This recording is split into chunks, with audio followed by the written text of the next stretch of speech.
Hi everyone, I wanted to put out a brief video going over some of the pitfalls that I see that students fall into with some of the different topics.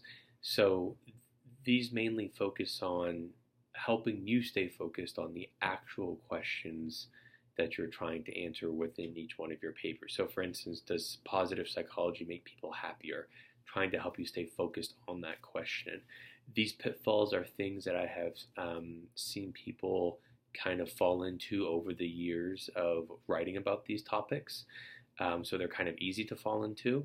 I'm not going to talk about every topic in this video just because not every topic people fall into pitfalls with. It's just kind of the nature of some of the topics, I think. I'm going to encourage you, though, that if you're wanting more information just about the paper and everything like that, please go to Module 7 and watch the 2 rubric videos there. I really break down what I'll be expecting for you guys to have in your papers, the content, so on and so forth, APA stuff. So please go watch those 2 videos for a lot more detailed information. These are just some brief tips and pitfalls that I see people fall into. I've working on getting all of your outlines back to you right now. They'll definitely be back to you by the end of this week. I've commented on some of these pitfalls and in some of your feedback. It's totally okay. They're just some minor adjustments and you can totally do it. I just wanted to put out a video, I guess, because even if these weren't apparent in your outline, as people go to write their actual paper, sometimes people slip into some of these. So I will briefly go through kind of the general topics that I see people fall into pitfalls with sometimes. So the first one, can positive psychology make us happier? There's 2 pitfalls that people fall into with this one sometimes. The first one, and I've commented on some of you guys' work with, people just talk about positive thinking. Positive thinking and positive psychology are actually 2 different things. They do have overlap, but positive psychology is a school of thought. So just keep that in mind, and you're going to need to be, I've commented on with some of you guys with finding some sources on positive psychology instead of just positive thinking. So that's one pitfall. The second one is that sometimes in people's papers, they really summarize positive psychology interventions. So they really spend a lot of time summarizing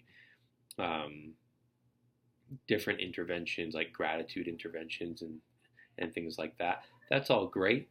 But the purpose of the paper is to answer the question, can positive psychology make us happier? So what sort of evidence is there that these interventions actually work, not just what they are? So those are 2 pitfalls for that topic sometimes people fall into. The one pertaining to Facebook and narcissism, sometimes people fall into the trap of talking about whether Facebook and social media is good or not. So not whether it promotes narcissism necessarily, but whether it's good or not. So I might see, people writing a long paragraph about like how it helps people stay connected and so on and so forth. And, you can access different people and diversity and all these sorts of things, which are fantastic. But does that answer your question? How does that answer your question? You want to try to have a focused paper that is answering your question. So you just need to be asking yourself with each of your major points in your outlines and in your papers, is this addressing my actual question or is this something else?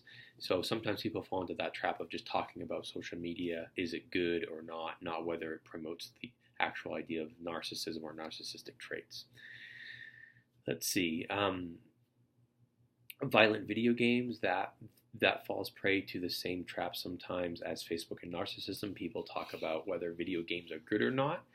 So they talk about different positive things about video games, but the question is pertaining to violent video games. So if you're talking about, video games increases, educational video games can increase learning and things like that, that's probably true, that's probably great, but is it addressing your question? Not that some of these points that I've been talking about for all these topics can't be intertwined somehow to make it address your question. That's the skill of writing, right? To find how things that you find that might be important make it address what you're trying to address. That's kind of the skill of framing things in writing. but you just want to be sure that you're doing that, or you're maybe finding different ideas if they really don't match up with what you're trying to write about. Um, let's see, we have another similar pitfall for the topic of emotional intelligence. Is emotional intelligence valid?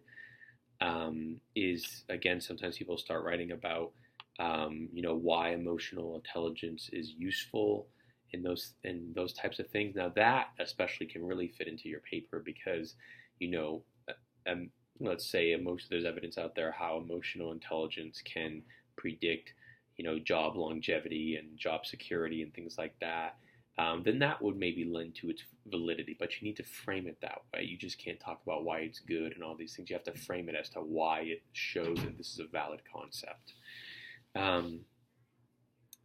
Three topics that I find people sometimes stray into talking about personal experiences with because they're pretty emotionally charged, and I think a large amount of people just kind of in general either know people who are experiencing these things or have experienced these things, or maybe they're in their family or maybe even themselves. Those are the father's necessary question, is ADHD a real disorder question, and is homosexuality biologically based?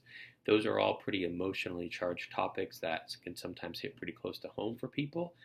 That is really great in some ways because it probably motivated you to write about it, to research it. That's awesome. I'm just going to really encourage you to keep personal experience out of your writing. And I know that's very different than some other forms of writing, like reflective writing and things like that. I talk about this in the Module 7 videos as well, but scientific and APA writing just really needs to be based on the research and on the evidence and what's out there. Anecdotal stories about your niece or nephew or something to that effect are very important to you, and I want to honor that, and I appreciate your passion about the topic. But at the same time, an APA or scientific paper just isn't the forum to share those things. But hopefully, in the way that you write, your passion for the topic will shine through in how much work you have put in, and that's oftentimes what happens for people. So let's see. Those are really the big ones I think that I wanted to hit on, guys. Some of you are tackling some other difficult topics like should neuroscience inform the law? Does learning change the structure of the brain? Is evolution a good explanation of psychological concepts? Those are all really difficult topics, and I've talked to most of you individually who have been doing those topics. So just wanted to throw those out there too. Don't really have necessarily any pitfalls for those things. But anything that I've said in here, guys, feel free to email me with any questions about anything that I've said. I'm not posting this video to make anybody rewrite all their outlines and things like that. Usually these are just minor things to tweak.